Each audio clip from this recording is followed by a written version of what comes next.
서울시의 코로나19 확진자가 연일 10,000명 넘게 발생하면서 오미크론 변이 확산세가 지속되고 있습니다. 확진자 증가로 재택 치료자는 5만 명에 육박하고 있습니다.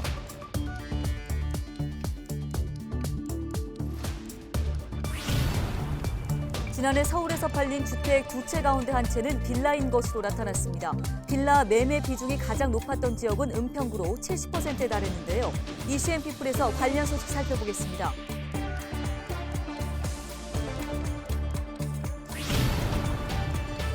은평구의회 이현옥 의원이 더불어민주당을 탈당하고 국민의힘 윤석열 대선 후보 지지를 선언했습니다. 이 의원은 삼선 의원으로 8대 은평구의회 전반기 의장을 지냈습니다.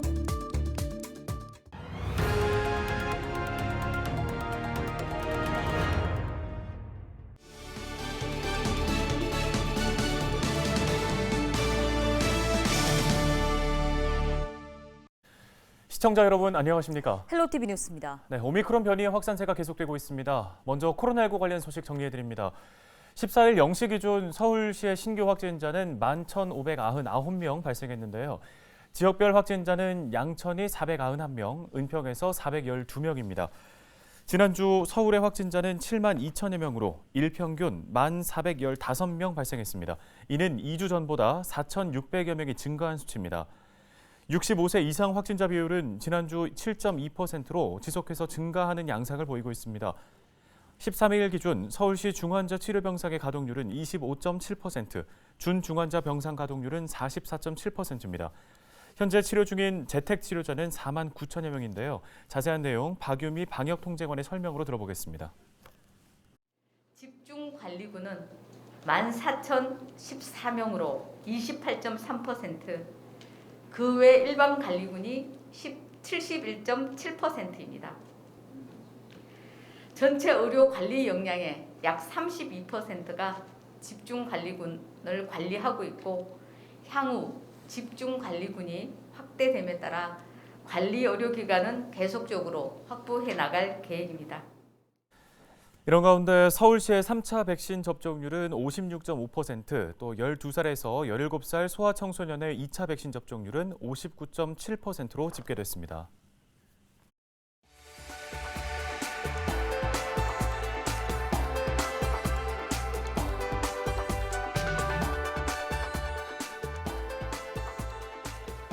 코로나19 신규 확진자가 5만 명대에 접어든 지 닷새가 지났습니다.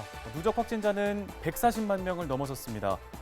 자, 이제는 아무나 PCR 검사를 받을 수는 없게 되면서 신속 항원 검사를 받는 사람들이 늘고 있는데, 앞으로는 약국 또 편의점에서 이 검사 도구를 한 사람당 5개까지만 살 수 있게 됐습니다. 17일부터는 온라인에서도 구매할 수가 없다고 하네요. 자, 온라인에서 비싸게 파는 곳이 생기기도 하고 또 일부 사재기를 하는 사람들도 있어서 시행하게 된 조치입니다. 신속 항원 검사를 할 때는 면봉을 양쪽 코 안에 2cm가량 넣고 10회 정도 둥글게 문질러 줍니다.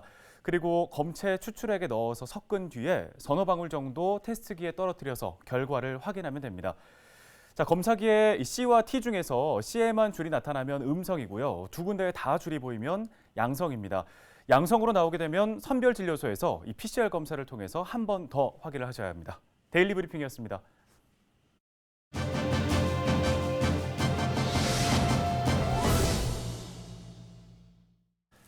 지난해 서울에서 매매된 주택 2건 가운데 한 건은 다세대 또 연립주택을 포함한 빌라인 것으로 나타났습니다. 아파트 가격 상승세가 지속되고 재개발 규제 완화 정책 등이 맞물렸기 때문인 것으로 풀이됩니다. 네, 닥터아파트의 하정민 전문위원을 전화 연결해서 이와 관련된 이야기 나눠보겠습니다. 위원님 안녕하십니까? 네, 안녕하세요. 예, 작년에 서울에서 팔린 주택 두 채 가운데 한 채가 빌라인 것으로 나타났는데요. 특히 이제 지역별로 보면 은평구의 빌라 매매 비중이 가장 높았습니다. 이유를 어떻게 분석할 수 있을까요? 현재 지금 작년에 거래된 주택의 12만 건 중에 51% 정도가 이제 주택의 매매였습니다. 아파트보다 이제 수요가 상대적으로 좀 많았다라고 보여지는데요. 그 이유는 이제 금리 인상과 그리고 대출 규제가 가장 많이 이유로 좀 꼽을 수가 있겠습니다. 현재 지금 아파트 같은 경우에는 이제 가격 상승률이 너무 컸고, 그리고 가격의 차이가 이제 빌라와 비교했을 때 3배 정도 차이가 납니다. 그래서 빌라 같은 경우에는 아파트보다 상대적으로 3분의 1 정도로 가격이 저렴한 데다가 그렇게 되니까 이제 대출에 대한 규제라든지 이런 부분에서 아파트보다는 조금 자유롭기 때문에 거래가 많이 됐다라고 말씀을 드릴 수가 있겠고요. 또 하나는 지금 이제 시장이 재개발이나 이제 개발 위주의 시장이 또 수요가 굉장히 많습니다. 그래서 이러한 두 가지 기조가 맞물려서 이제 아파트보다 빌라의 거래량이 한 2배 정도 많았다라고 보시면 될 것 같습니다. 네, 다음 달 대선 앞두고 관망세가 유지되고 있는 탓인지 부동산 시장이 많이 침체돼 있는 분위기입니다. 자, 대선 후에는 이 부동산 시장의 향방이 어떻게 될 거라고 보시는지 궁금합니다. 실수요자들이 어떤 전략을 세워야 할까요? 현재 이제 부동산 시장을 보게 되면요. 완연하게 옥석 가리기가 굉장히 중요해지겠다라고 말씀을 드릴 수가 있겠습니다. 지금 대체적으로 우리가 이제 아파트 얘기를 할 때 이제 강남의 재건축 아파트들이나 고가의 아파트들을 이제 바로미터로 삼는 경우가 굉장히 많이 있는데요. 안 그래도 지금 이제 정부의 규제가 다주택자를 굉장히 많이 다주택자들이 버티기 굉장히 많이 어려운 그런 상황으로 흘러가고 있습니다. 그렇기 때문에 지금 똘똘한 한 채에 대한 수요가 있는 지역들, 도심권 내에 혹은 역세권 혹은 강남 위주 인근 지역 같은 경우에는 지금 가격은 거래량은 완연히 줄었으나 가격 같은 경우에는 신고가가 계속 나오고 있는 상황입니다. 아직까지 가격이 많이 떨어지지 않았습니다. 그래서 이런 걸 봤을 때에는 매물이 많이 쌓여서 가격에 하락이 됐다라고 보여지기보다는요. 매물이 많이 잠겨 있다라고 판단이 됩니다. 그렇기 때문에 대선 이후에 향방을 다들 좀 보고 있는데 가격의 하락은 아주 심할 거라고 생각은 되지 않고 있습니다. 그래서 일부 지역 같은 경우에는 벌써 미분양이라든지 이런 게 쌓이는 지역이 있기 때문에 이제 도심 지역 그리고 서울 권역과 수도권 권역에서 굉장히 이제 가격 격차는 양극화는 심해질 것으로 좀 판단이 되고 있습니다. 예, 오늘 관련 도움 말씀은 여기까지 듣겠습니다. 닥터 아파트 하정민 전문위원이었습니다.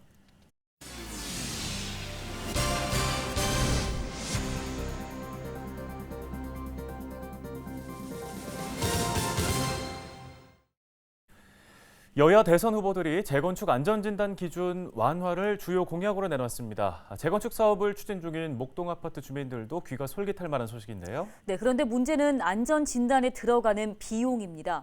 지금처럼 아파트 주민들이 전액 부담을 해야 할지 아니면 지자체가 일정 부분 지원을 해주는 게 맞는지 갑론을박이 한창입니다. 심다혜 기자입니다. 재건축 사업의 첫 단추인 안전진단. 건물 붕괴 위험과 설비 노후도 등 재건축 필요성을 객관적으로 증명하기 위한 절차입니다. 서울시 조례안에 따라 1차 안전진단 비용은 재건축을 추진하는 아파트 주민들이 전부 부담해야 합니다. 안전진단 비용은 가구 수에 비례하는데 500가구면 약 1억 5천만 원, 1000가구일 경우 그 2배인 3억 원 정도가 듭니다. 서울시의회는 해당 비용을 주민이 아닌 자치구가 부담하도록 하는 내용의 조례안 개정을 추진해왔습니다. 실제 수원과 광명 등 경기도 내 기초지자체의 경우 조례 개정을 통해 지자체가 아파트 안전진단 비용을 지원한 바 있습니다. 주택의 안정적인 공급이라는 측면에서 공공의 역할도 굉장히 중요한 시점이 되었다라고 보고 그런 측면에서 안전진단 비용을 공공에서 일부 지원하는 것도 굉장히 타당한 방향이라고 생각했기 때문에 하지만 관련 조례안은 형평성 논란을 이유로 서울시의회 상임위 문턱을 넘지 못했습니다. 재건축 사업으로 이익을 얻게 될 지역 주민들이 직접 비용을 부담해야 한다는 겁니다. 개발 이익들이 지금 상존하고 있고 본인들 재건축한다는데 안전진단 비용까지 시민의 세금으로 대줘야 되는 문제는 지금은 아니라고 보여집니다. 실제 각 자치구가 안전진단 비용을 지원하더라도 재건축 성공 여부는 미지수입니다. 지난 2018년 건물 붕괴 위험을 평가하는 구조 안전성 가중치가 기존 20%에서 50%로 오르면서 안전진단 통과 자체가 어려워졌기 때문입니다.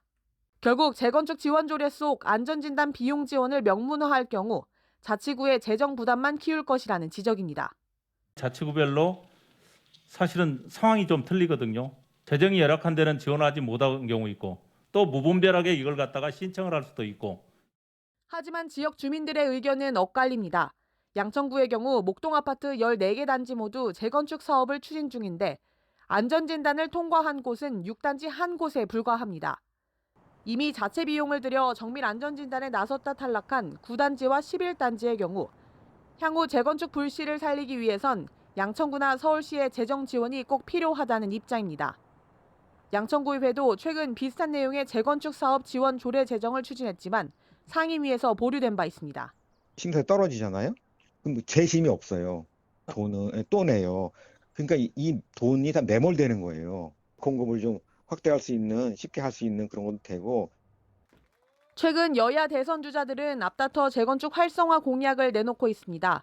재건축 사업 안전진단 비용 지원 여부를 놓고 지방의회의 움직임도 한층 바빠질 것으로 보입니다. 헬로티비 뉴스 심다혜입니다. 이현우 은평구 의원이 더불어민주당을 탈당하고 윤석열 국민의힘 대선 후보를 지지 선언했습니다. 이현우 의원 등 민주당원 10여 명은 지난 10일 국회에서 기자회견을 갖고 국민의힘 윤석열 후보를 지지한다고 밝혔습니다. 이들은 무너진 나라의 근본을 되살리기 위해 정권을 교체해야 하고 그러기 위해서는 윤 후보를 당선시켜야 한다며 탈당 이유를 설명했습니다. 이현우 의원은 조만간 지역 주민들에게 민주당 탈당 등에 대한 입장을 밝힐 계획이라고 전했습니다.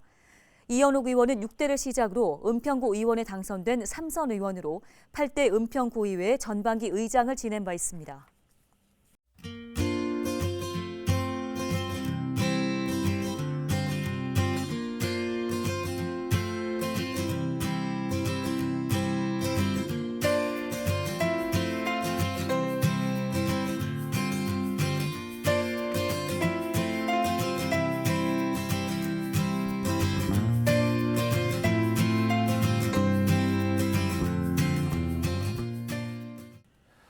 오늘 저희 헬로티비 뉴스가 준비한 소식은 여기까지입니다. 네, 시청해주신 여러분 고맙습니다.